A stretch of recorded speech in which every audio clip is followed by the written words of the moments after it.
बल्ला Bol. Hello and welcome to the OG cricket podcast Balla Bol. एक episode की गैरहाजिरी के बाद मैं हाजिर हो गया हूँ एक नए एपिसोड के साथ, और इसकी शुरुआत करते हैं निखिल सर पर आ रहे शिकायतों से। एक एपिसोड के मैं घर गया हुआ था। ये क्या खुश नसीब है आप घर हमारे आईपीएल के बीच हम जा ही नहीं सकते हैं। हमारा वीकली है ना, एक दिन का शो है और जाना जरूरी था, इसलिए मैं जाना हमारा तो पड़ा। डेली का धंधा है, आपका दिहाड़ी daily है का हमारी। सिद्धार्थ है वहाँ, सिद्धार्थ है, सिद्धार्थ ने आपके होस्ट लिए- किया। बहुत नहीं, वो तो वैसे भी आते ही हैं show। आते ही हैं, मतलब होस्ट किया उन्होंने उस दिन, और आपने उनकी टांग खिंचाई कर दी। लोगों को पसंद नहीं आया, है ना? पसंद नहीं आया? पसंद नहीं आया। मुझे लगा बहुत अच्छा लगा होगा। नहीं, नहीं, मुझे तो पर्सनली अच्छा लगा था। अच्छा, लेकिन क्यों पसंद नहीं आया? किसको पसंद? बहुत हाँ, लोगों मैं को- बताता हूँ, मैंने कुछ कमेंट्स इकट्ठा किए हैं जिसमें कुछ पढ़ देता हूँ नाम लेकर के। ये आपको व्हाट्सएप ग्रुप पे आए हैं या यूट्यूब नहीं, पे आए? यूट्यूब पे आए हैं। अच्छा, व्हाट्सएप पे कोई शिकायत ऐसी नहीं मिली। ओके। हाँ, क्योंकि वो था ना, इलेक्शन रिजल्ट आया था, उसके अगले ही दिन हमने आप लोगों ने शूट किया था। हाँ, और करेक्ट। हाँ, सिद्धार्थ थे उसमें, तमिलनाडु वाले इलेक्शन में। तो क्या शिकायत है? शिकायत ये है, अमित शाह जी लिखते हैं, अमित शाह जी इलेक्शन के बाद फ्री थे इसलिए वो वाले अमित शाह जी नहीं, ये दूसरे Obviously, वाले हैं। उनके पास कहाँ टाइम है। कह रहे हैं schooling can be done offline. ऐसा ही शाहरुख भाई का भी कमेंट है, शाहरुख सईद, ये भी कह रहे हैं कि ऑफ कैमरा ये सब चीजें किया करो। तो शाहरुख जी और अमित शाह जी दोनों एक ही चीज कह रहे हैं। क्या कहेंगे आप?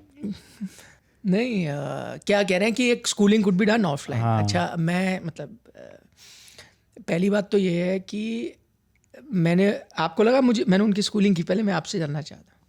मुझे नहीं लगा, बट मेरे टीममेट्स को लगा। अच्छा, टीममेट्स में कुछ तो लोगों को लगा। क्योंकि वो अब हाँ हो सकता है, देखें, जो बाहर से देख रहा है उसको शायद इस बात का अंदाज़ा नहीं है। अगर आपको लगा वो ऑन कैमरा, क्योंकि ऑफलाइन कर आपको लग रहा है ऑन कैमरा स्कूलिंग ज़्यादा हुई है, तो ऑफ कैमरा तो इससे और ज़्यादा टांग खिंचाई हुई थी। बट लोग शायद वो रिलेशनशिप समझते नहीं है। अगर आप सिद्धार्थ से भी पूछोगे, और ये नहीं कि मेरे सामने पूछोगे, आप उनसे अलग से भी बात करोगे, उनकी इस बात को लेकर खिंचाई सिर्फ मैं नहीं, हमारी पूरी टीम ने करी है। हाँ, मैं बताता हूँ इसका वो वैसे मैं हमेशा मानता हूँ कि सोशल मीडिया पे जो कमेंट आते हैं आपको ज़्यादा विस्तार से बताना नहीं चाहिए ये, क्योंकि ना लोग जो मानना चाहते हैं वो मानते हैं। इसके पीछे मैंने कई बड़े लोगों से भी सीखा है, उस पर भी शायद आगे हम आपके अगर और कमेंट लेंगे तो बताएंगे। बट इसकी बात यहाँ से आती है, अगर लोगों को लगता है सिद्धार्थ ने वो जो किया है इलेक्शन के लिए वो मेरे कहने पे ही किया, मैंने ही उनको कहा कि क्योंकि वो तमिलनाडु से आते हैं आप करो, तो फिर जब वो इलेक्शन करके आए, वो इलेक्शन का ज्ञान दे रहे थे, तो हमारी जो पूरी टीम है जो स्पोर्ट्स टुडे में हम काम करते हैं, बिहाइंड द सीन तो बहुत मस्ती करते, तो उसमें हम उसकी टांग खिंचाई करते, यार तुम चेन्नई के कहाँ से एक्सपर्ट हो, तुम हो वहाँ के लेकिन तुम कभी रहे नहीं हो, कभी तुम भोपाल के बन जाते हो, कभी वहाँ के बन जाते हो। तो वो, और बाय द वे जो आर्म चेयर एक्सपर्ट वाली बात है, वो हम एक दूसरे पे भी मजाक करते हैं। बिल्कुल, कि जब कई बार होता है ना क्रिकेट के कि भाई हार्दिक को निकाल देता हूँ, यार तुम बड़ा पता है, तुम्हें कैसे पता है कि वहाँ लड़ाई हो रही मुंबई इंडियंस के बीच, यहाँ बैठ के तुम बातें कर रहे हो, यार सोफे पे बैठे हो, you are becoming an armchair expert. तो ये जो हम एक दूसरे की टांग लगातार खींचते हैं। बट ठीक है, आई डोंट नो, अगर लोगों को लगा कि स्कूलिंग ऑफलाइन करनी चाहिए, तो मैं बस ये बताना चाहूँगा स्कूलिंग नहीं हो रही थी, और स्कूलिंग ऑफलाइन भी होती है। पहली बात, मैं उनसे बड़ा हूँ सबसे, तो वैसे ही थोड़ा उनको सिखाता हूँ। नहीं, बॉस से ज़्यादा, देखिए मैं कभी वैसे, अगर आप मेरी टीम से भी बात करोगे, मैं वैसे हमेशा नहीं चाहता कि मैं बॉस हूँ तो एक अलग तरीके से। कई बार मैं वन ऑफ द बॉयज़ भी होता हूँ, उनके साथ वैसे ही मस्ती करता हूँ, बट कई बार मेरा काम भी है, ये तो चलो मजाक हो रहा था, बट कई बार सीरियसली भी कई चीज़ें बताता हूँ। कई बार गलतियाँ भी होती हैं, तो ये मेरा फ़र्ज़ बनता है कि मैं वो गलतियाँ सुधारूँ। और ऐसा बहुत बार है, आप कभी मेरी पता नहीं वो क्या कहेंगे, बट मुझे ज़रूर ऐसा लगता है कि मैं उन पे कई बार स्टर्न होता हूँ, लेकिन कई बार उनके खिलाफ जो चीज़ें होती हैं वो दबाव में उन पे आने भी नहीं देता, शील्ड की तरह। हाँ, ये कई बार ऐसी चीज़ें हुई, और मैं कई बार उनके साथ शेयर करता भी नहीं हूँ, उनके लिए लड़ाई भी करी है मैंने, कई बार करी है, बट वो ये चीज़ नहीं जानते। लेकिन मैं क्यों करता हूँ? क्योंकि वो मेरी टीम है, मैं इतना पॉजिटिव हूँ, मैं चाहता हूँ अच्छे हो, हर चीज़ में अच्छे हो। आज के दिन कोई ऑफिस में ऐसे उंगली ना उठा के बोले कि यार इसने ऐसा क्यों किया। मैं चाहता हूँ कि जब कोई मेरी टीम मेंबर अच्छी चीज़ करता है, मुझे ज़्यादा खुशी होती है, बिल्कुल, रादर देन कि मैं उनके साथ कम्पीट नहीं करता। मुझे खुशी होती है कि वो अच्छा कर रहे हैं। मुझे दुख उस दिन होता है जब कोई पॉइंट आउट करे, यार ये देखो तुम्हारी, यार ये क्या है, तुम्हारी टीम ने वीडियो क्या है, तो मुझे दुख लगता है। तो मैं इसलिए वो चीज़ें मतलब एज फीडबैक या क्रिटिसिज्म बोल लें, आप जो भी बोल लो वो करते हैं। और ये तो टांग खिंचाई जो, ये आज की बात नहीं है, ये हम उनकी अक्सर करते हैं। नहीं, ये कुछ लोगों ने बताया ना कि ये के से इनका वो है, वो कह रहे हैं man the cockiness of Nikhil should be studied. बताइए। नहीं देखिए, मैं बहुत बार बोला है, मैं क्यों अपने आप को जस्टिफाई करूँ। अगेन आई टेल यू, कई बार मैं इस बारे में सोचता हूँ, हम तो छोटे लोग हैं, हम तो जर्नलिस्ट हैं, ठीक है, और क्योंकि हम एक पब्लिक फोरम पे आते हैं तो लोग हमारे पे कमेंट भी करते हैं। क्योंकि मैंने क्रिकेटर्स को इतने साल कवर किया है, वो तो बहुत हमसे बहुत बड़े सेलिब्रिटीज़ हैं, और आप इमेजिन करें उनकी कितनी स्क्रूटनी होती है। और कई बार मैं जाता हूँ, मैं दोस्त यारों के साथ बैठता हूँ, तो मुझे पता है लोग कितने ओपिनियन बनाते हैं इस प्लेयर के बारे में, यार ये प्लेयर तो ऐसा है, ये प्लेयर तो वैसा है, ये तो ऐसा है। उस कभी प्लेयर से मिले नहीं है, कभी जानते नहीं है, कभी कुछ उनको पता नहीं है, वो बस एक वीडियो देख लेते हैं, व्लॉग देख लेते हैं, इंटरव्यू देख लेते हैं और मन बना लेते हैं उसके बारे में।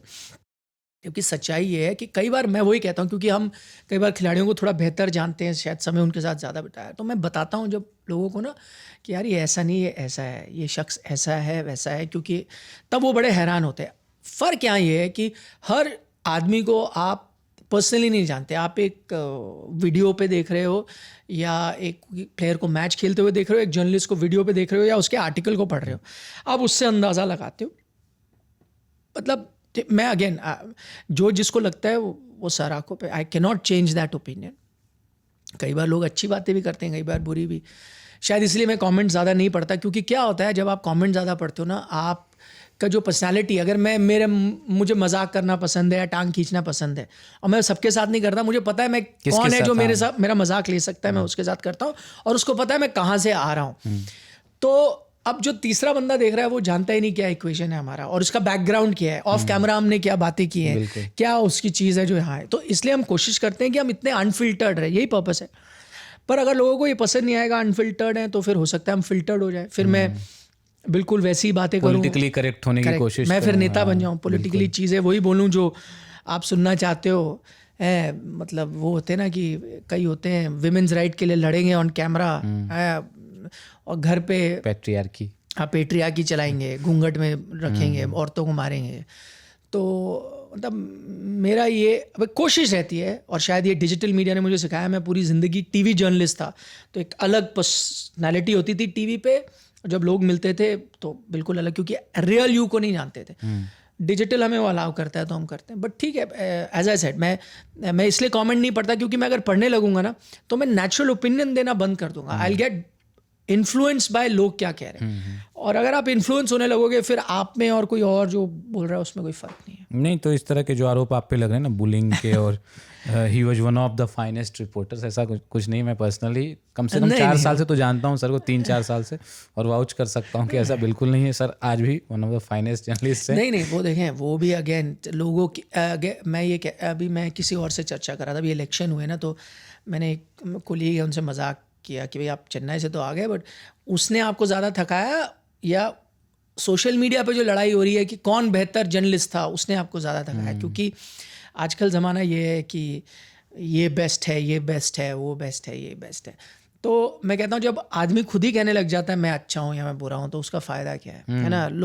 लोगों को आपको ये बताने की ज़रूरत नहीं आप अच्छे हो या बुरे हो सकता है, मैं ये कह रहा हूँ किसी 10 लोगों को आप अच्छे लगो, दो को लगे कि नहीं यार मैं नहीं अच्छा है, तो सबको तो आप खुश नहीं रख सकते ना। एब्सोल्युटली फाइन, और ये मेरा काम भी नहीं है किसी को खुश रखना। काम है आप अपना, आता हूँ जो काम आता है, कभी आर्टिकल लिखना तो लिख देते हैं, पॉडकास्ट करना तो बोल देते हैं, वीडियो बनाना तो बना लेते हैं, है ना, टीवी पे शो करना तो कर लेते हैं। तो जो आता है वो हम करते हैं।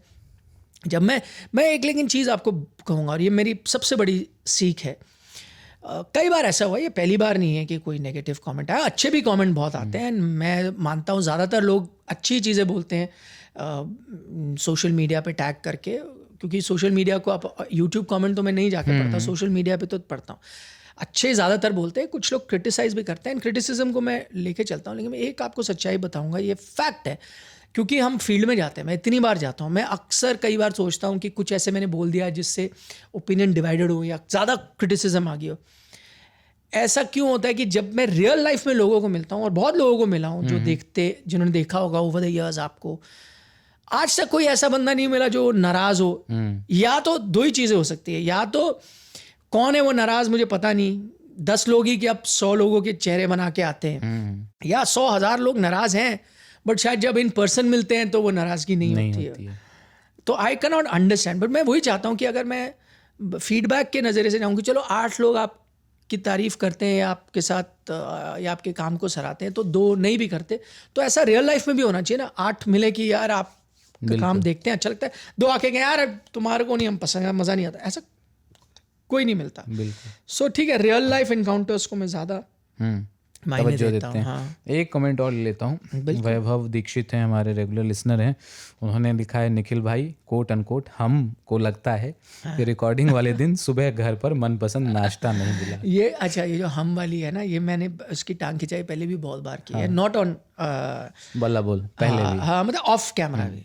तो वो हम ये करेंगे, मतलब तुम शहंशाह हो क्या, हम है, हमने ये कहा उससे, तो बट वो ऐसी मजाक करता हूँ, ऐसा कोई वो नहीं है। एंड क्या उनका पूरा कमेंट क्या था कि रिकॉर्डिंग हमको लगता है कि रिकॉर्डिंग वाले दिन सुबह नहीं, मनपसंद नाश्ता नहीं, उस दिन तो मैं बड़ा खुश था, बहुत अच्छा था, बहुत। बल्कि मैं आपको एक चीज़ बताऊँ, मतलब ये जो मेरे आसपास के लोग हैं वो जानते हैं कि जिस दिन मैंने ब्रेकफास्ट में कुछ अच्छा नहीं खाया होता या मूड ख़राब होता है, उस दिन तो मैं किसी के साथ लेग पुलिंग करता ही नहीं हूँ। अब वो समझ जाएंगे उस दिन मैं बल्कि कम बात करूँगा। तो वो जिस दिन मैं ज़्यादा बात कर रहा हूँ या उसकी टांग खींच रहा हूँ, या उस दिन तो मैं बहुत ही अच्छे मूड में हूँ कि मैंने वैसे किया। जिस दिन आप जो लोग मेरे साथ काम करते हैं आप उनसे भी पूछेगा, जिस दिन मेरा बैड मूड होगा उस दिन मैं बहुत कम बात करूँगा, ना मजाक करूँगा, ना उनकी टांग खींचूंगा, ना कुछ करूँगा। उस दिन सिर्फ काम से काम रखूँगा। तो बिल्कुल विपरीत है उसके जो उनकी सोच। ब्रेकफास्ट अच्छा ही खाया होगा, बल्कि कुछ ज़्यादा ही अच्छा खाया होगा जो अच्छे मूड में था। याद करके बताइएगा। खींच रहा था। हाँ ठीक है। तो काम की बात अब BCCI ने भी करी है। मिड सीज़न में IPL के डिक्टेट जारी हो गया है, बहुत सारी चीज़ें हो रही हैं। IPL तो चल ही रहा है, और पॉइंट्स टेबल पे नज़र डालें तो जैसे हम तवे पर जो पराठा पलटते हैं वैसे ही पलट रही हैं टीमें वहाँ, है ना। कभी कोई ऊपर कभी कोई नीचे। याद है आपको, मैंने पॉडकास्ट में कहा, आपने कहा तो ये तो पक्का तय है। मैंने कहा ऐसा कोई IPL होता ही नहीं है भाई, कोई तय है। आप आज के दिन भी पंजाब देख लीजिए, RCB देख लीजिए। आपने कहा आप कैसे कह सकते हो RCB नहीं, कल का मैच लास्ट बॉल पे गया है। अगर वो मैच 19-20 भी नहीं, उससे भी 19.5-20 का फर्क था, इस तरफ होता तो आप बताइए, आज चेन्नई और RCB बराबर बैठे होते सेम पोजीशन में, बहुत रिस्की होता। मैं बिल्कुल मानता हूँ, मैंने वही आपको कहा था कि लॉजिकली आप बोलो तो मैं कह दूंगा कि RCB जाएगी। ये मैं इससे पहले भी कहता हूँ, और जो हमारे अंग्रेजी प्रोग्राम में उसमें भी कहता था कि यार पंजाब RCB ठीक है, थोड़ा सा लल आया, बट बेटर टीम से जाएंगी। बट गारंटी किसी टीम की नहीं ले सकते आप IPL में। हमेशा ऐसा होता है कि क्लोज फाइट होती है, क्योंकि फॉर्म देखिए, इक्का दुक्का प्लेयर डिसाइड कर देते हैं मैच। यस 2 प्लेयर का अच्छा फॉर्म, अब 2 मैच में विराट चेज मास्टर, अब वही मैं कह रहा हूँ, इत्तेफाक की बात है। इससे पहले कुछ कोई मुझे बता रहा था कि कुछ 10-12 साल में चेज करते हुए कभी गोल्डन डक पे आउट नहीं हुए थे विराट। आई थिंक 14 में पहली आखिरी बार हुए थे, उसके बाद से लेके 26 तक ऐसा कुछ था स्टैट, कभी आउट नहीं हुए गोल्डन डक में वाइल चेजिंग। फिर वो उस दिन हुए तो बोला पहली बार, अगले मैच में फिर हो गया। बताइए इतने साल से नहीं हुआ 2 बार। ये कौन इसका अंदाजा लगा सकता है, प्रेडिक्ट कर सकता है? इक्का दुक्का। अभी वही कह रहा हूँ, वो जो चेस इतनी क्लोज हुई थी, एंड आई थिंक मुंबई ने गड़बड़ कर दी। थोड़ी चीज़ें समझदारी से करते तो वो मैच जीत जाते, लेकिन वही मैच अगर विराट उस दिन आउट नहीं होते तो आराम से वो चेस कराते। उनकी जो टेम्पलेट है उसके बिल्कुल फिट बैठ रहा था, हंसते खेलते। हाँ, बट वो आउट होते हैं, फिर थोड़ा कोलैप्स होता है।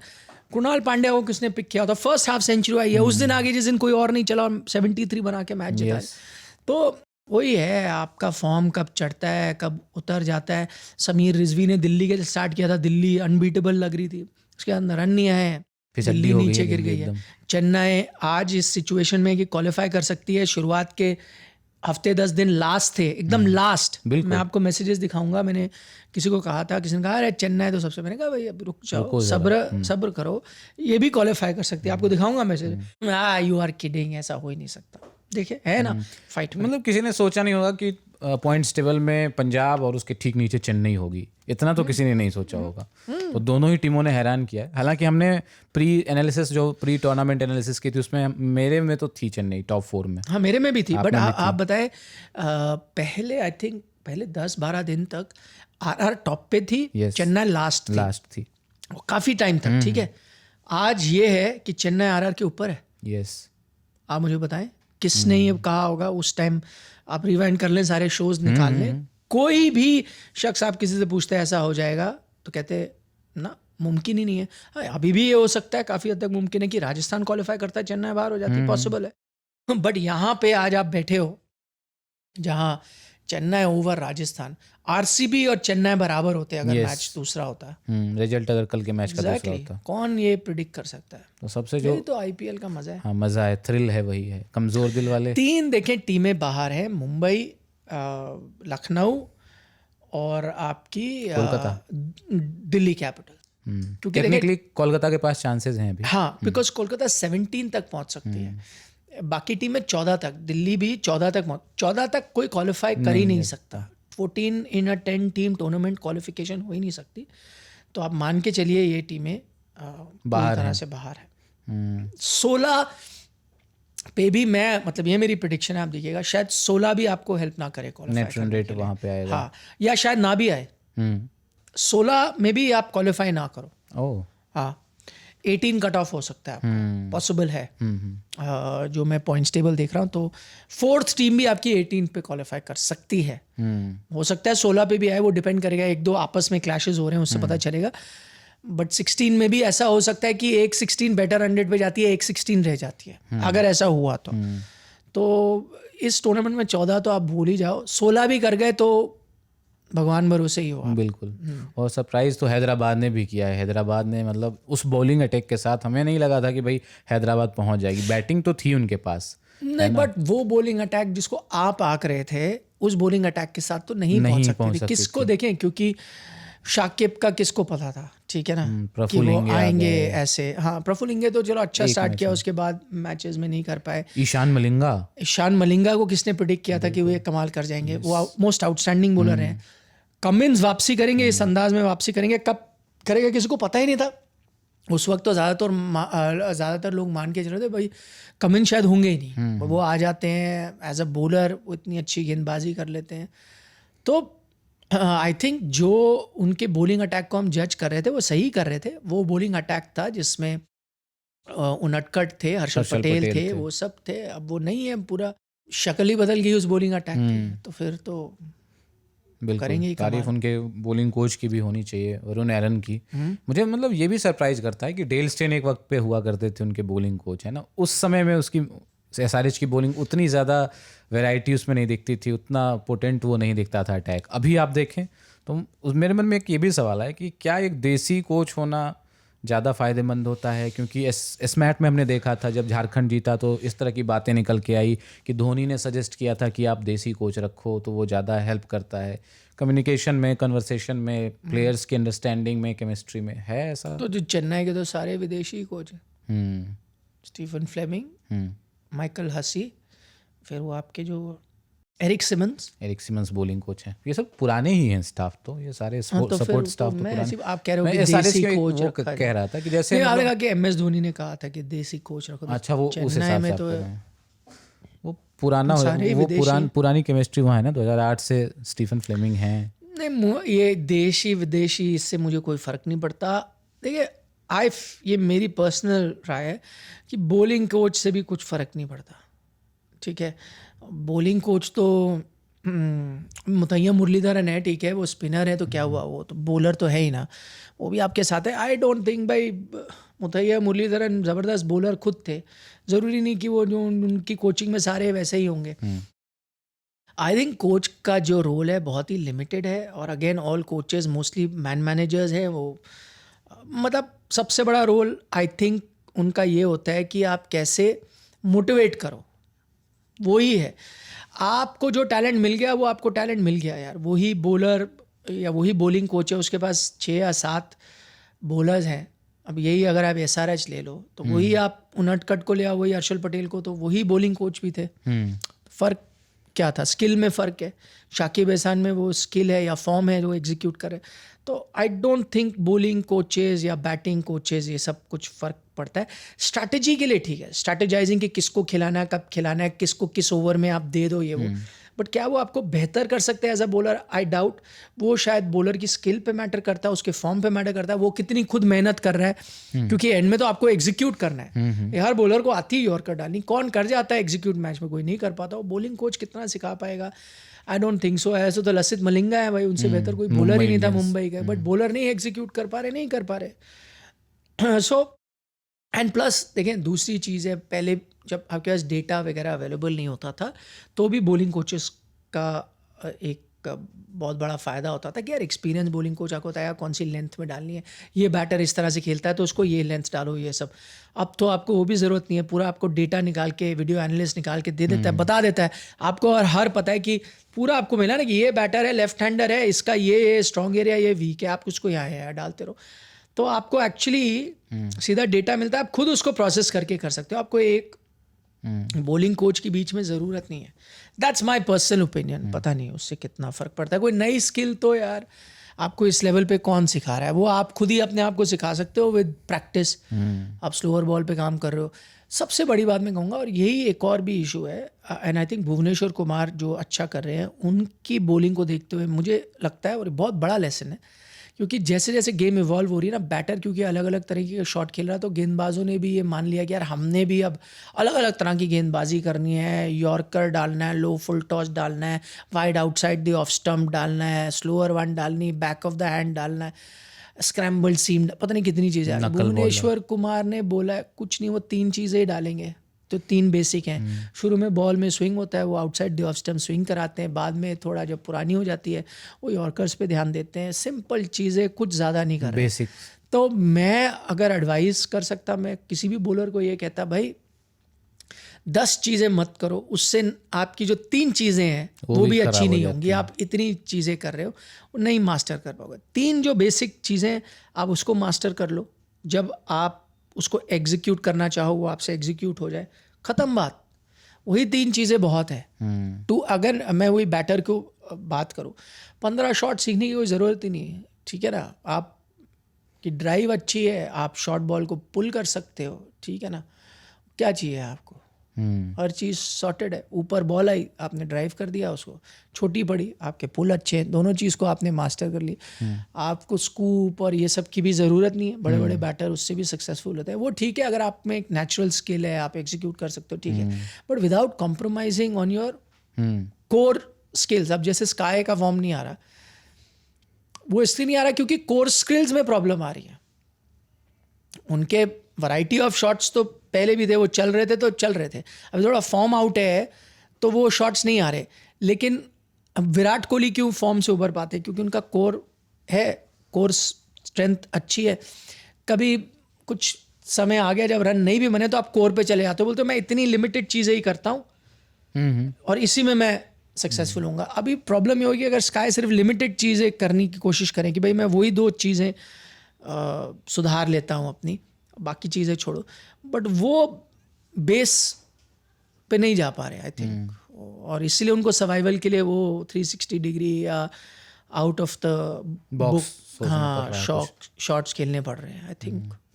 बट क्या स्काई को जो कैप्टेंसी मिली, इसका मतलब इसकी एक बैक स्टोरी भी है ना, जब कैप्टेंसी मिली उसके बाद से उनके फॉर्म में डिप देखने को मिला है, तो एक अलग चैलेंज भी तो है ना कि आपको सभी खिलाड़ियों को मैनेज करना है, उनसे बात करनी है, उसमें आपका टाइम भी जाता है, एनर्जी भी जाती है, स्ट्रेटेजी भी आपको बनानी है, टीम मीटिंग वगैरह भी होती है, माथापच्ची भी करनी होती है कोच के साथ बैठ करके। तो क्या स्काई पर इसका प्रेशर ज़्यादा रहा और इसके चलते उनके बैटिंग पे जो असर हमें देखने को मिला है वो पड़ा है? हो सकता है, क्वाइट पॉसिबल है कि ये एक बहुत बड़ा रीज़न हो सकता है। मे बी ऑल्सो विद मतलब मल्टीपल रीज़न है। एक तो जैसे आपने कहा हो सकता है कैप्टनसी का प्रेशर हो, क्योंकि उससे पहले तो आप कह रहे थे one of the best T20 batters in the world है। दूसरा जैसे मैंने कहा कि बेबी बेस गेम में कुछ खामियां हो कि जब आसपास की चीज़ें नहीं चल रही या जो एक्सपेरिमेंटेशन वाली चीज़ें नहीं चल रही तो बेस पे आप नहीं आ पा रहे, वो एक क्या पता रीज़न हो।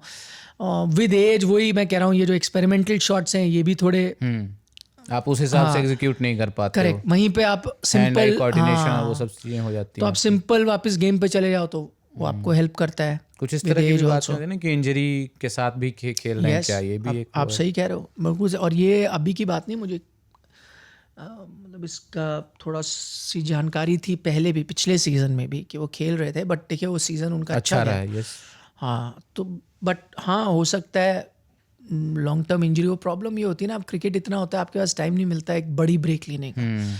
एक इंजरी को पूरी तरह से ठीक करना है तो आपको फिर 6 महीने या कुछ बाहर जाना पड़ेगा, जो स्काई के पास है नहीं। हाँ एग्जैक्टली। तो आप क्या, तो छोड़ो यार, इतने के साथ चला लेते ना, कुछ ही तो साल बचे इंटरनेशनल क्रिकेट में, बाद में देखते रहेंगे क्या करना है।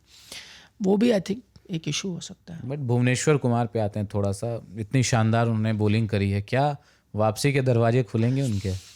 यार अफसोस के साथ कहूँगा नहीं, मतलब ये नहीं कि वो अच्छे बॉलर नहीं खुलने चाहिए या खुलेंगे? नहीं होगा ना। देखिए आप एक टेम्पलेट के तहत जा रहे थे, अब आप उसको बदलोगे कैसे? और उस टेम्पलेट ने आपको रिवॉर्ड्स भी दिए हैं, फ़ायदा भी हुआ है। मतलब ये वो कहने वाली बात है यार, अभी तक विराट का भी बड़ा अच्छा सीज़न जा रहा था, या पिछले सीज़न तो जीते भी हैं। अब यार वो इतने अच्छे फॉर्म में, विराट को ले आओ T20 क्रिकेट में, लोग तो ये भी कहेंगे। बट यार आपने वो चैप्टर बंद कर दिया ना, उन्होंने रिटायरमेंट ले ली, आप मूव फॉरवर्ड करके। आपने ये मोहम्मद शमी के साथ भी किया, मैं नहीं कहता ये सही किया, बट आपने कहा नहीं यार, है ना, अब हम नए में इन्वेस्ट करेंगे, ये साइकिल ख़त्म है, नेक्स्ट में जाएंगे। तो ऐसा नहीं कि मोहम्मद शमी अभी भी नहीं परफॉर्म कर रहे, वो भी अच्छी गेंदबाजी कर रहे हैं, आप उनको भी ला सकते हो। बट आई थिंक जो आपने एक सोच देखी है नाउ विद करंट जिस तरह से सेटअप है सेलेक्टर्स का, कुछ समय बाद उनको लगता है कि आपको ट्रांजिशन कर जाना चाहिए टू अ यंग प्लेयर और इन्वेस्ट करना चाहिए। तो आई थिंक वो बात भी सही है। अगर आप अभी आप देखो ना, जब आपकी T20 टीम बनेगी तो बुमराह होंगे उसमें, Siraj there and there about थे, फ्रिंजेस पे थे, आप अच्छा भी कर रहे हैं तो वो आएंगे। प्रसिद्ध कृष्णा आपके साथ थे, ठीक है, वो भी अच्छा कर रहे हैं तो वो रहेंगे। प्लस आपके यंगस्टर्स आएंगे, हर्षित राणा वगैरह, हर्षित राणा फिट होंगे तो क्योंकि वो टीम का हिस्सा थे, वो वापस आएंगे। यंगस्टर्स जैसे अर्शदीप भी हैं आपके साथ, अब जैसे यंगस्टर्स हैं आपके, प्रिंस यादव अच्छा कर रहे हैं, तो यार आप बोलोगे ना कि यार इनको लाओ in the scheme of things. मैं नहीं कह रहा सीधा खेल जाएंगे। तो आई थिंक जो अभी माइंडसेट चल रहा है, हो सकता है कई प्लेयर्स अच्छा परफॉर्म करें, उनमें से कई सीनियर प्लेयर भी हों, बट कहीं ना कहीं वो साइकिल टू साइकिल देखते हैं, और अब वो 2 कदम पीछे जाने वाली बात है। ये नहीं कि भुवनेश्वर कुमार अच्छे गेंदबाज नहीं है, ये नहीं कि भुवनेश्वर कुमार अगर इंडिया के लिए खेलेंगे तो परफॉर्मेंस अच्छा नहीं करेंगे, बट अगर आपके पास ऐसी स्थिति हो जाती है कि आपके पास कोई अवेलेबल ही नहीं है यार, गेंदबाजी नहीं आ रहे, करंट वाले भी कुछ नहीं कर रहे, फिर आप कहते हो नहीं यार अब हम फंस गए हैं इस परेशानी से, तो हमें वही निकाल सकता है। लेकिन अगर आपका सप्लाई लाइन चल रही है जो इस वक्त इंडियन क्रिकेट में चल रही है, सेम विद बैटर्स भी आप देखेंगे वैसे ही होगा। जैसे सूर्य कुमार यादव है, वैसे अब उन्होंने अभी Rohit Sharma for example, ODI cricket में यही हुआ ना, वो जिता दिया था उन्होंने आपको चैंपियंस ट्रॉफी, फिर भी आपने चेंज किया। हमने कहा नहीं भाई, हम आगे की तरफ देखेंगे। उसकी लोगों ने आलोचना भी की, उन्होंने कहा नहीं मैं लड़ता रहूंगा अपनी पोजीशन के लिए, वो ठीक है, उनकी राइट है। बट ये चीज़ आप हर खिलाड़ी के साथ देख रहे हो, तो मुझे नहीं लगता कि ये नाजायज़ है कि सिर्फ आपने भुवी के साथ किया होता तो मैं कहता यार ये क्यों, बाकी सबको तो आप बैक करते हो, भुवी के साथ ऐसा क्यों? But I think in general एक अप्रोच है, और अगर वो सबके साथ है तो ठीक भी है, और इंडियन क्रिकेट अच्छा भी कर रहा है। टेस्ट क्रिकेट में छोड़ के, यहाँ पे आप जब गड्ढे बनाते हो घर पे तो आप हारते हो, और उस पर सुधार लाने की जरूरत है। But by and large other formats में तो आप ये अप्रोच फ़ायदेमंद हो रही है। मैंने इसलिए कहा ना क्योंकि आशीष नेहरा के साथ हमने देखा, उन्होंने कमबैक किया था T20 में ही, आपको याद होगा, बहुत लंबे वक्त के बाद आए टीम इंडिया में। तो क्या भुवी के लिए उसी आधार पर नहीं, मैं वो क्योंकि ऐसा भी था कि आपको ऑप्शंस नहीं मिल रहे थे, इसलिए आप नेहरा की तरफ वापस गए। एज आई सेड अगेन, उस टाइम अप्रोच भी शायद आपकी अलग थी। अब आप देखें ना जिस तरह से पिछले कुछ सालों में टीम चल रही है, टेस्ट क्रिकेट में आप विराट और रोहित से मूव ऑन कर गए हो, ठीक है, वो उन्होंने खुद अनाउंस किया रिटायरमेंट, बट कहानी तो हम सब जानते हैं ना। मैंने इस पॉडकास्ट में भी बताया कि उनसे बात कर रहे थे सेलेक्टर्स कि यार आपका फॉर्म हम देख रहे हैं, आप देखो अब आपको जज किया जाएगा, अगर ये सीरीज़ अच्छी नहीं गई तो ये अगर चीज़ें आप विराट और रोहित इन सब के साथ कर सकते हो, शमी के साथ हुई है, तो फिर भुवी के साथ भी एग्जैक्टली वही चीज़ है। It is not a reflection on Bhuvi the bowler, वो तो ज़बरदस्त बॉलर है ही यार, उसको कोई डाउट ही नहीं है। बट आई थिंक वो टाइम चला गया है। हाँ, एक हाइपोथेटिकल मेरे उसमें आ रहा था कि मान लेते हैं कि सूर्या की कप्तानी चली जाती है और रजत पाटीदार आपके नए कप्तान बनते हैं, तो पाटीदार जानते हैं भुवी को यूज करना, आरसीबी खेलते हैं, तो एक वो हो जाता है ना कि यार ये बॉलर इतना अच्छा कर रहा है मेरे साथ। कप्तान की से होती है ना, कप्तान कह सकते हैं, अगर कप्तान कहेंगे तो जाहिर तौर पर देखा भी जाएगा कि हाँ यार अगर ये कह रहा है इसको ये खिलाड़ी चाहिए, तो सेलेक्टर्स पूरी तरह से बात सुनते हैं। बट फिर वही बात हो जाएगी ना, फिर देखिए सवाल हर जगह उठेंगे, फिर लोग बोलेंगे यार ये क्या है, शमी के साथ क्या बुराई थी, वो तो फिट भी था, खेले भी जा रहा है, डोमेस्टिक भी खेल रहा है, वहाँ भी विकेट निकाल रहा है, भुवी से ज़्यादा विकेट निकाली है, तो आपने उसकी तरफ क्यों नहीं देखा? तो I think that is the primary reason. Mumbai पे थोड़ा सा आते हैं। मुंबई के बहाने पहले मेरा एक वो था जो जिस शुरुआत मैंने की थी कि एक डिक्टेट आया बीसीसीआई की तरफ से, है ना। उसके बाद सोशल मीडिया पे भी अलग अलग तरह की बातें चल रही हैं। एक तो ये कि जो गर्लफ्रेंड वाला सीन है कि गर्लफ्रेंड्स के साथ नहीं रहेंगे, कुछ इस तरह की खबरें आएंगी कि फ्रेंचाइज ने कहा है कि भाई आपके फैमिली वाले या आपके पार्टनर्स जो हैं वो रील्स ना बनाएं, डालें सोशल मीडिया पे नहीं, अगर डालना है तो टूर्नामेंट के बाद डालें। तो एक तो ये कि बीच में इस तरह के डिक्टेट लाने की अचानक से ज़रूरत क्यों पड़ी, इसकी पर्दे के पीछे की क्या कहानी नहीं है? ज़रूरत तो थी। देखिए पहली सच्चाई तो ये है कि ये अब कोई वाया सोर्सेज और मीडिया रिपोर्ट नहीं है। सच्चाई तो ये है कि बीसीसीआई ने एक डिक्टेट जारी तो किया ना, तो ये इन इटसेल्फ बड़ी बात है। ये पहले तो ये होता था बीसीसीआई ने कहा है या सोच रही है, ये है, वो तो पतंगबाजी होती थी, तो पता भी नहीं था। अब तो बीसीसीआई ने खुले तौर पर जारी किया, डिक्टेट दी, टीम्स को भेजा, इसका मतलब कुछ तो हुआ जो बीसीसीआई ने ये कदम उठाया, तो ये एक गंभीरता की बात है फर्स्ट एंड फॉरमोस्ट। चाहे इसके बाद कोई कुछ भी कहे, ये एक सच्चाई है। दूसरी बात, क्या ये उनको करना चाहिए था? अब मेरी माने तो मुझे लगता है करना चाहिए था, और इसकी सुबुगाहट थी भी। ये हम मतलब एज अ जर्नलिस्ट मुझे भी कई जगह से पता चला था, बिफोर बीसीसीआई का जब डिक्टेट आया था तब भी पता चला था कि यार कोई एक खिलाड़ी है जिनकी गर्लफ्रेंड इंफॉर्मेशन बाहर दे रही है, पास कर रही है। अब मुझे पता नहीं वो जाने में कर रही है, अनजाने में कर रही है, जैसे भी, बट उस इंफॉर्मेशन का इस्तेमाल करा जा रहा था। उसका आपको पता है कि इलीगल बेटिंग इंडस्ट्री अभी भी चल रही है, रियल मनी गेमिंग चली गई हो, बट ये तो मतलब डेटा अवेलेबल है ऑनलाइन कि आपकी अनऑर्थोडाइज जो बेटिंग इंडस्ट्री है वो कितने हज़ार करोड़ की है। ये तो सच्चाई है ही, तो वो चीज़ें हो रही हैं।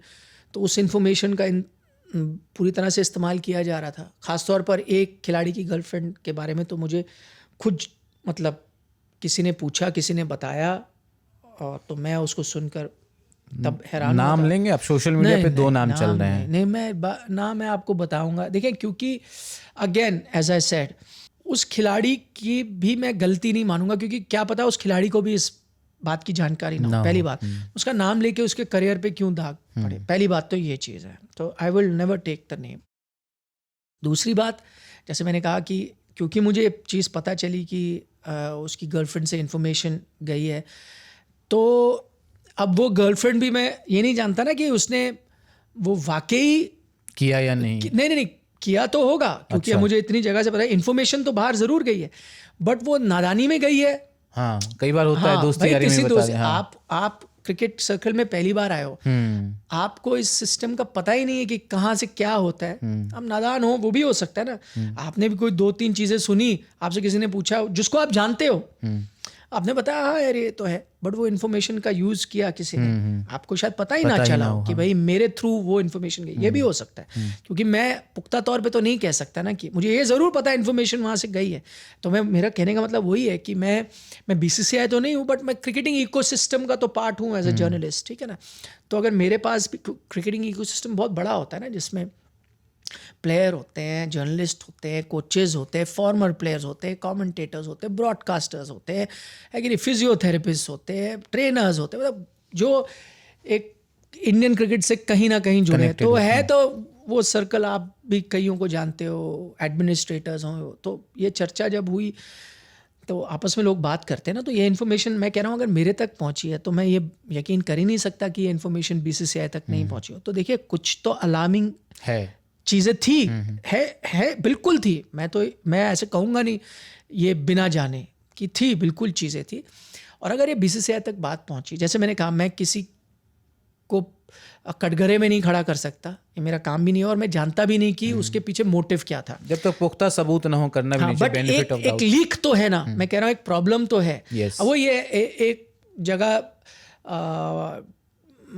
नाली फट गई या पानी निकल रहा है, ठीक है, अब मुझे ये नहीं पता कि वो अपने आप टूट गई या किसी ने हथौड़ा मार के तोड़ा, तो मैं किसी को ब्लेम तो नहीं कर सकता। मुझे ये तो पता है लीक तो है, तो मैं अगर BCCI आऊँगा तो पहले लीक तो फिक्स करूँगा ना। यस, कि पाइप से जो पानी जा रहा है वो तो बंद करूँ। अब वो कैसे टूटा वो आगे देखूंगा, बट फिलहाल फिक्स करूँ और अब उसके बाद एक प्रोटोकॉल बना दूं कि इसके आसपास कोई नहीं आएगा, है ना भाई, वो जाली लगा दी, कोई नहीं आएगा। तो वही चीज़ BCCI ने की जो बिल्कुल उन्होंने सही कहा। और देखें कई बार ये चेक्स एंड बैलेंसेस की ज़रूरत है। कई बार चीज़ें चलती रहती है, आपको समझ नहीं आता, आपके हाथ से चली जाती है।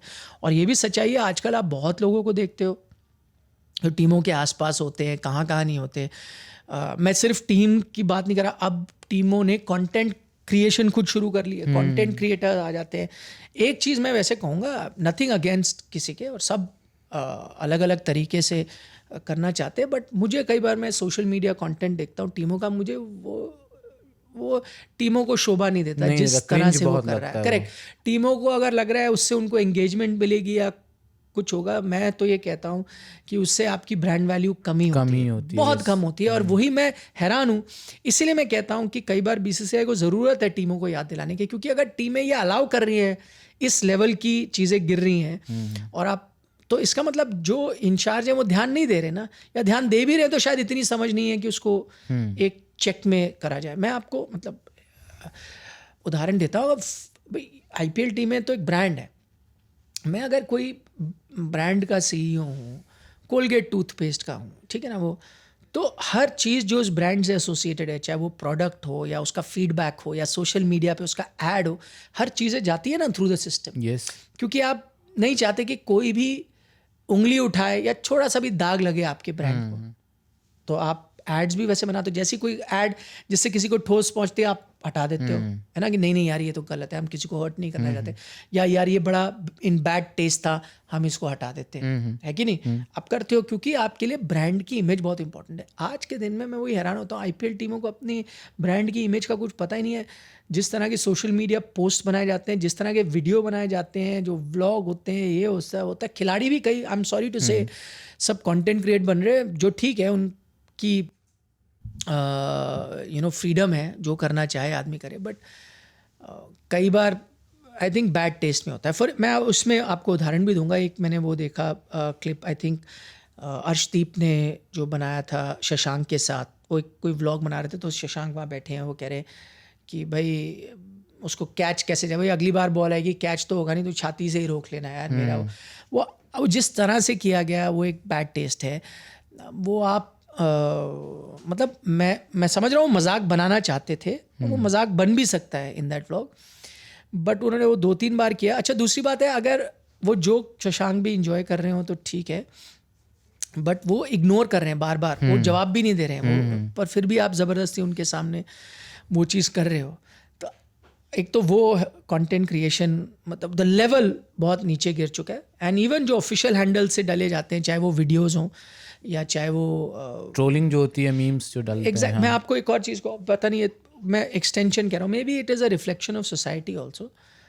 मे बी आजकल लोगों की बेइज्जती करना को लोग ह्यूमर मानते हैं, कूल है, हंसते हैं। अगेन मैं किसी का नाम नहीं लूँगा, एक अभी इस वक्त कॉमेडियन है, बड़े पॉपुलर भी हैं, बहुत ज़्यादा है, मैंने नहीं उनका कभी देखा, बट उनके अभी क्लिप वायरल हो रहे थे, तो वो पॉपुलर है बहुत। क्यों? क्योंकि वो किसी की भी बेइज्जती कर देते हैं ऑन द फेस, है ना। तो लोग इस चीज़ को लेके उनके फ़ैन है कि वो, उनके पास फिल्टर नहीं है, कुछ भी बोल देते हैं, रोस्ट करते हैं वो। हाँ, बट मेरा कहने का मतलब है ये कोई अच्छी बात है?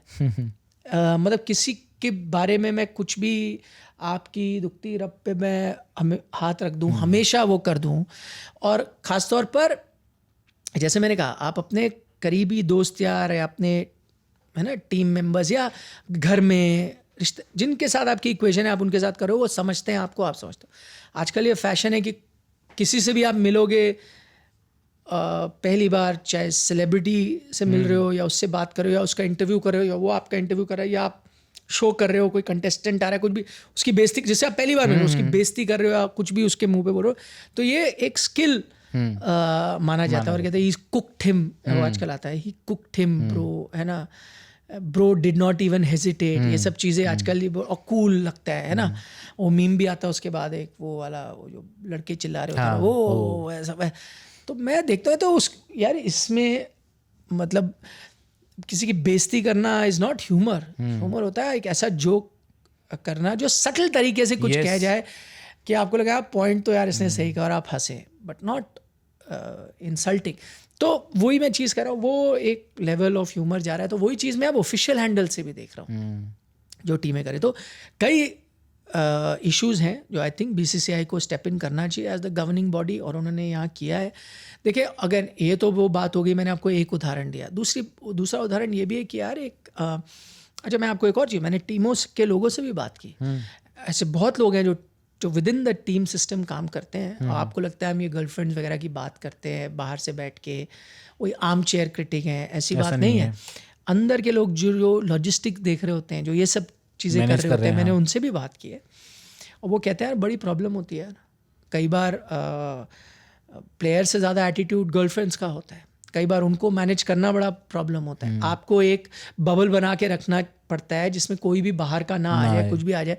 अब एक्सटेंडेड लोग आ रहे हैं, क्या करें भाई? वाइफ है तो आपको ही तो पता है, ये वाइफ है, आपको एग्जैक्टली पता है कौन कौन है।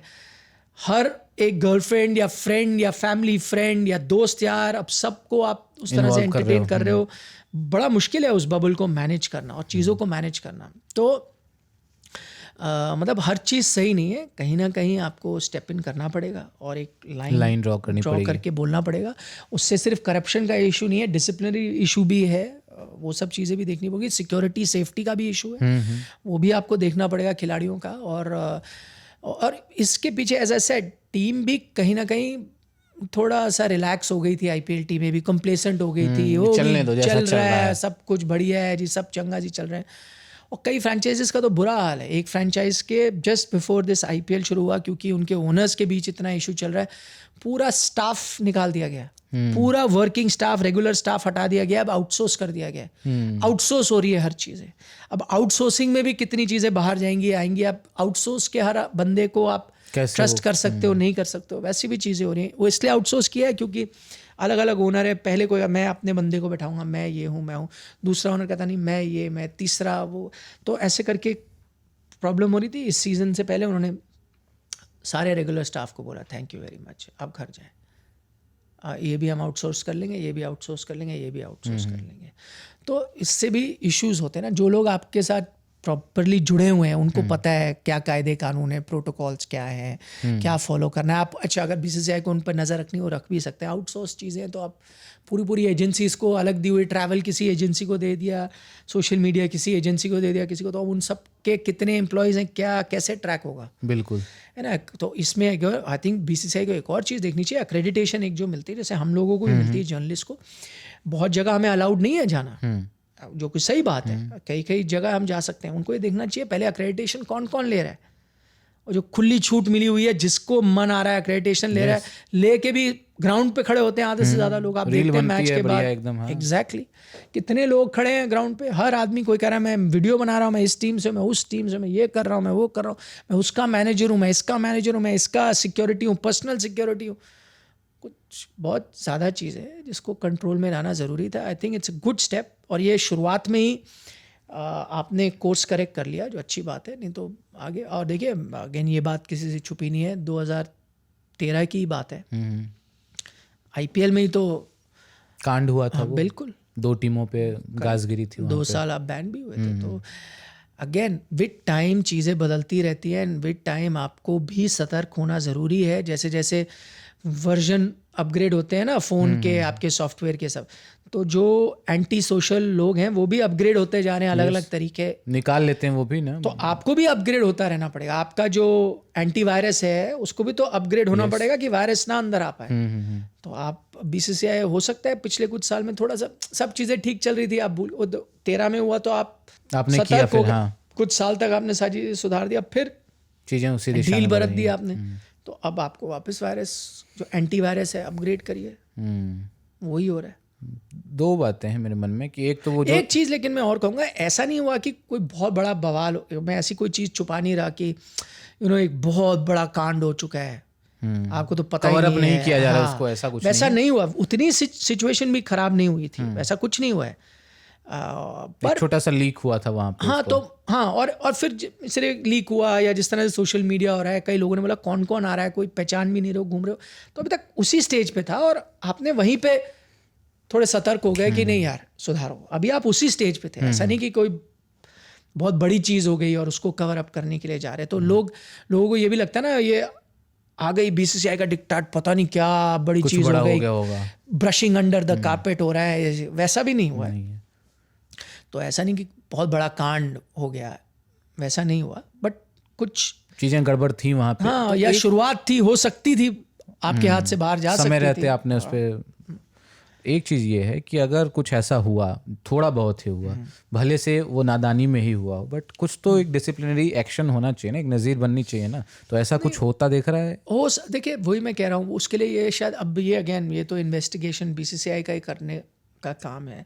ये भी मैं आपको चलो बता दूं कि किसी से मेरी बात हुई बीसीसीआई में, उनके बात करने से भी मुझे इस बात का एहसास हुआ, और बड़ा मतलब फ्री बात थी, कोई ऐसा नहीं कि कोई ऑफिशियल स्टेटमेंट है तो मेरे से दबाया जा रहा है, उनको जानता भी हूँ। तो उससे मुझे उनकी बातों से लगा कि नहीं अभी ऐसा कुछ इतना हुआ नहीं है। हाँ, मतलब इतना कोई बड़ा इशू नहीं हुआ। जो मैंने आपको पहले जानकारी दी वो मुझे कहीं और से पता चली थी, बाहर से। ओके।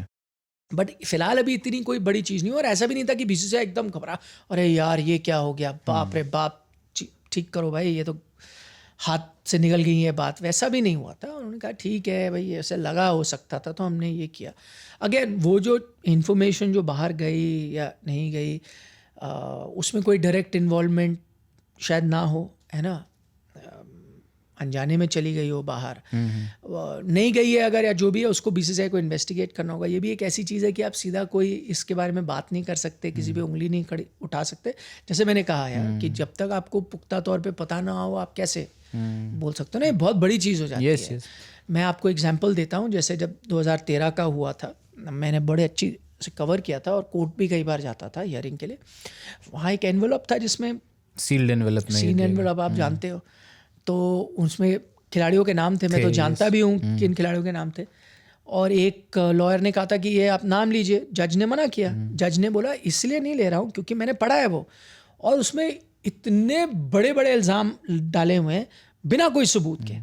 कोई एक आदमी ने कह दिया इन्वेस्टिगेशन के दौरान, और आपने वो उसकी चीज़ें ले ली, ठीक है, इनपुट ले लिया, पर कैसे यकीन किया जाए उसने वो किया? अगर आपको लगता है, उन्होंने पुलिस को कहा आप इस पे एक्ट करिए, टिप पे, और सबूत इकट्ठा करें, आपके पास अच्छे पुख्ता सबूत होंगे तो मैं ज़रूर इसको ओपन करूंगा और फिर इस पे बात होगी। क्योंकि आज के दिन में आपने नाम अगर ले लिया किसी भी वो प्लेयर का, तो मीडिया, और उसमें मीडिया की भी गलती है, वो तो शुरू हो जाती है। ये थोड़ी कहती है कि अलेज किया किसी ने, भाई अभी कहा ही है ऐसा, और वो कोई भी आदमी कुछ भी कह दे कल को, आप थोड़ी चला सकते हो। तो उन्होंने तभी वो चीज़ रोक के रखी। वैसे ही मैं कह रहा हूँ कि अगर बीसीसीआई भी ये चीज़ कहना चाहे तो आई डोंट थिंक ओपनली कह सकती है या बात कर सकती है, जब तक उनको पुख्ता तौर पर ना पता हो कि इसके पीछे रीज़न क्या है। सस्पेक्ट में भी आप ये चीज़ नहीं कह सकते। जैसे मैंने कहा कि वो हो सकता है अनजाने में भी हुआ है कि नहीं, हो सकता है उसके पीछे जानबूझ के किया, अगर जानबूझ के किया हो तो आई थिंक वो धीरे धीरे टाइम के साथ बाहर आ ही जाएगी बात। एक सवाल मेरे मन में है कि जैसा आपने कहा कि एक खिलाड़ी को, एक क्रिकेटर को क्या कंटेंट क्रिएटर होना चाहिए जब आप खेल रहे हो, स्पेशली ऑफ सीजन है, आप कुछ नहीं कर रहे हो, घूम रहे हो, स्विट्जरलैंड घूम रहे हो, यूरोप घूम रहे हो, कहीं आप व्लॉगिंग करो, रील बनाओ, कोई दिक्कत नहीं है, बट आप मिड टूर्नामेंट में वो कर रहे हो, कितना मतलब जस्टिफाइड है ये? और ये आई थिंक सबको मतलब फ्रीडम मिली भी नहीं है, बीसीसीआई से आपको परमिशन लेना होता है कि मैं यूट्यूब चैनल भी खोलना चाहता हूँ। यार मैं थोड़ा इस मामले में लिबरल हूँ। मैं तो मानता हूँ जिसको जो करना चाहिए हक होना चाहिए। क्योंकि वो खिलाड़ी है, अगर उसको सोशल मीडिया पे रहना है क्यों नहीं। हाँ, ये ज़रूर होना चाहिए कि कई जगह है जहाँ पे किसी को भी अलाउड नहीं है फिल्म करना। For example on the ground match ख़त्म हो गया, मैं मीडिया से हूँ, मुझे भी नहीं अलाउड है वहाँ फिल्म करना, या डग आउट में या ड्रेसिंग रूम में, है ना। अगर आपने करना है तो ऑफिशियल उसकी परमिशन होती है, टीम के वीडियोस बनते हैं या जो होता है, फिर आप वो एक प्रोसेस के थ्रू, फिल्टरेशन के थ्रू जाता है, फिर आ पाता है। हर जगह सबको जहाँ जो करना है वो अलाउड नहीं होना चाहिए। बट मैं कह रहा हूँ जैसे उसकी पर्सनल लाइफ है, अगर वो छुट्टी पे जा रहा है, अपनी कार में घूम रहा है, वो करे, बिल्कुल शूट करे। उससे फैंस और नज़दीक भी जाते हैं उसके। अगर उसको क्रिकेट पे भी बात करनी है, रूम से बैठ के अपना पूरा क्रिकेट के बारे में बोलना चाहता है, ठीक है, लेट हिम स्पीक, उसकी मर्जी है। बट हाँ, कुछ एरियाज रिस्ट्रिक्टेड होने चाहिए, क्योंकि कई बार हो सकता है ना आपको मन कर रहा हो कि कोई और अनकंफर्टेबल हो, वो कह नहीं सकता क्योंकि शायद आप थोड़े से सीनियर हो या कुछ हो, आपको वो नहीं करना चाहिए, बाकियों का रिस्पेक्ट करना चाहिए। तो यहाँ पे मैं मानता हूँ कि कुछ कायदे कानून होने चाहिए। बाकी कोई खिलाड़ी बनाना चाहे, ठीक है। देखिए, मैं पुराने टाइम में जाता हूँ, तब वीडियो का ज़माना नहीं था, बट गावस्कर साहब ने जब वो खेल रहे थे उन्होंने किताबें लिखी, 5 किताबें लिख गए एज अ प्लेयर। पहली किताब उन्होंने अपने फर्स्ट ओवर से लिखनी शुरू कर दी, एक डायरी की तरह लिखते थे। और फिर वो जब काफ़ी उनके पास मटेरियल हो गया, पहली किताब छप गई। पहले 3-4 साल उनके खेलने में ही उन्होंने फर्स्ट किताब लिख दी, फिर उन्होंने वो ख़त्म हुई, फिर अगला लिखनी शुरू कर दी। ठीक है, उससे भी आपको इंसाइट मिलती है, व्यूअर्स को पता चलता है उनके माइंड में क्या चला था, टीम में क्या चला था। उन्होंने कई चीज़ें लिखी, ऑब्वियसली कई चीज़ें जो टीम में हुई हों जो उनको लगता है उनको शेयर नहीं करनी चाहिए, उन्होंने नहीं की। बस ये नहीं कि सिर्फ उन्होंने अपने बारे में लिखा, उन्होंने टीम के बारे में, माहौल क्या था, मैच हारे तो क्या फीलिंग थी, आपको क्या लग रहा था, आप नहीं गए, फैंस उस वक्त क्या कह रहे थे, टॉस जब हुआ तो कप्तान ने क्यों चुना, आपसे क्या पूछा। वो इनसाइट्स तो यार एक फ़ैन को करीबी लेके जाता है। उस टाइम किताब के तौर पे लिखा जाता था, आजकल वीडियोस में है, ठीक है, नो प्रॉब्लम। बट गावस्कर सामने सनी डेज लिखा, फनी डेज थोड़ी ना लिखा। फनी डेज वो वाला है, उनका सेंस ऑफ ह्यूमर बहुत ज़बरदस्त है। मतलब वैसे कह रहा हूँ कि उन्होंने एक इंसाइट दिया लोगों को, आप इंसाइट दो ना, लोगों को बताओ, प्रिपरेशन दिखाओ आप कैसे करते हो। लेकिन ये जो हंसी मजाक नुक्ताचीनी चलती है, आप मैच खत्म हुआ, हर खिलाड़ी के हाथ में फ़ोन आ जाता है, मैदान में ही आ जाता है ना, तो ये। हाँ, आपको पता है उनकी एक बहुत बड़ी फेमस कहानी थी, जावेद मियाँदाद वाली, तेरा रूम नंबर क्या है पूछ रहा था इंडियन बॉलर से, वो बड़ा पॉपुलर कपिल शर्मा के शो में भी। गावस्कर साहब को देखिए, उन्होंने वो कहानी ज़रूर सुनाई, उन्होंने कभी बॉलर का नाम नहीं लिया, यस, कभी नहीं लिया। उन्होंने बोला किसी और खिलाड़ी ने बॉलर का नाम ले लिया, वो नाराज़ भी हो गए थे, नाराज़ हो गए थे कि नाम क्यों लिया आपने, क्योंकि बॉलर के लिए थोड़ा लोगों को या उनको लगा होगा कि यार लोग हंसी मजाक में उनकी बात करेंगे, तो उन्होंने उसका नाम नहीं लिया, बैटर का लिया, क्योंकि कहानी उससे जुड़ी थी, तो वो तो वैसे ही हीरो ऑफ द स्टोरी था, तो वो तो चाहेगा ही मेरा नाम हो, बट उन्होंने नहीं लिया। तो उनके पास वैसे तो बहुत जानकारी है, मतलब चलो मैं अपने आप को खुशकिस्मत समझता हूँ कि उनके साथ बैठ के चाय वाय पी के कई कहानियों के बारे में मैं जानता हूँ, बट उनको मेरे पे ट्रस्ट है कि भाई कई चीज़ें उनको पता है। जब उन्होंने खुद किसी को नहीं कही मैं कौन होता हूँ उसके बारे में किसी और से जिक्र करूँ, मेरे तक ही सीमित रहनी चाहिए। जिस दिन उनको लगेगा कि ये चीज़ें उनको बतानी चाहिए, वो खुद ही बताएंगे। एक चीज़ मैं ज़रूर बताऊँगा, उनकी बिना परमिशन लिए, कि वो अभी एक और किताब लिख रहे हैं। हाँ, ब्रेकिंग न्यूज़, हाँ किताब लिख रहे हैं, तो वो जब आएगी तो फिर उसमें क्या क्या होगा वो हम सब पढ़ेंगे। तो सब्जेक्ट पता है आपको किताब की? अपनी एक्सपीरियंस। अच्छा, वही लिख रहे हैं। प्लेइंग डेज के ही या उसके बाद के? अभी प्लेइंग डेज होगा, प्लेइंग के बाद के भी होंगे। अच्छा, चलिए, इंतज़ार रहेगा हमें, पढ़ने को बढ़िया मिलेगा। लेकिन मैंने उनसे बड़ी कोशिश की, मैंने कहा बताइए, क्योंकि वो खुद लिखते हैं, हमेशा खुद ही लिखते हैं, बट वो इस बार किसी के साथ कोलैबोरेट कर रहे हैं। तो मैंने पूछा भी बताइए, उन्होंने कुछ नहीं मुझे बताया, कब आएगी, क्या है, किसके ऊपर है, कुछ नहीं, बस इतना मुझे पता है कि वो लिख रहे हैं। चलो, अच्छी बात है, देर सवेर आएगी ही। हाँ, लेकिन उनका ये कहना था कि भाई वो मेरे जाने के बाद आएगी। अच्छा, हाँ, मतलब ये एक मेरी डील है।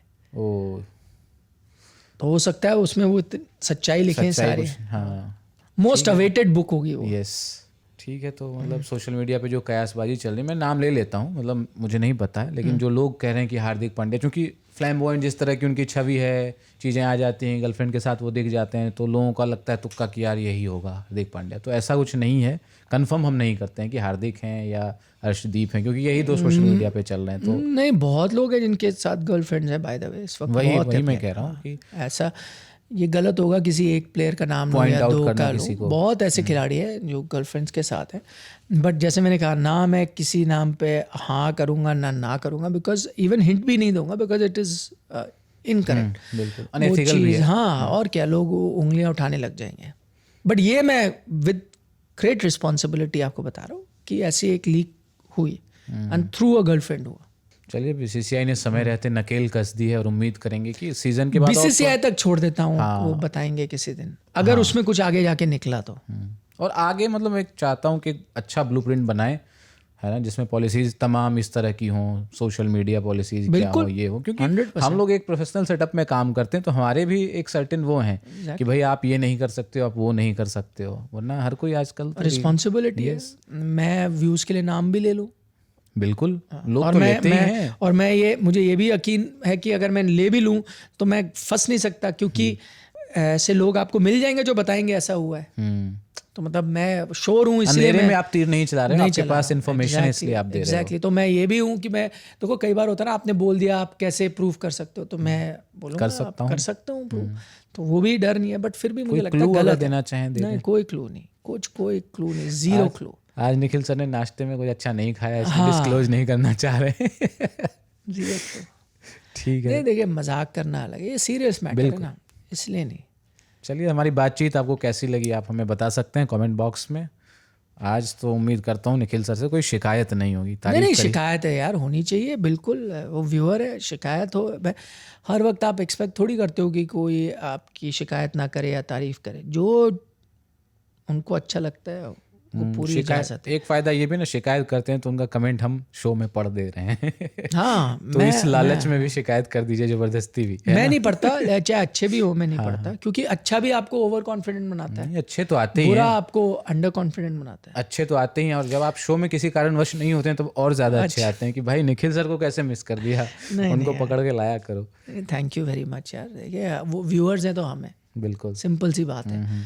और मैं ऐसे हर कमेंट को मैं अप्रिशिएट करता हूँ, जैसे मैंने आपसे कहा, क्योंकि आजकल एंगेजमेंट का ज़माना है, चाहे अच्छे हो या बुरे हो, कमेंट ना होने से बेहतर है कमेंट्स होने। तो आप लोग कोई कंजूसी ना करें, वहाँ कमेंट खुले दिल से खुले मन से करिए। हाँ, और बस शब्दों की मर्यादा जो है उसको बनाए रखिए, अपना सेंस ऑफ ह्यूमर दिखाइए। क्रिकेट से जुड़ा कोई सवाल हो तो वो भी छोड़ जाइए। बाकी आप वीडियो को लाइक और कम करेंगे ही, हाइप का भी ऑप्शन है तो हाइप भी करना है। चैनल को अगर सब्सक्राइब नहीं किया है तो आज तक रेडियो को सब्सक्राइब कर लीजिएगा। अपना बहुत ख्याल रखिए, सुनते रहिए, देखते रहिए। बल्ला बोल, नमस्कार।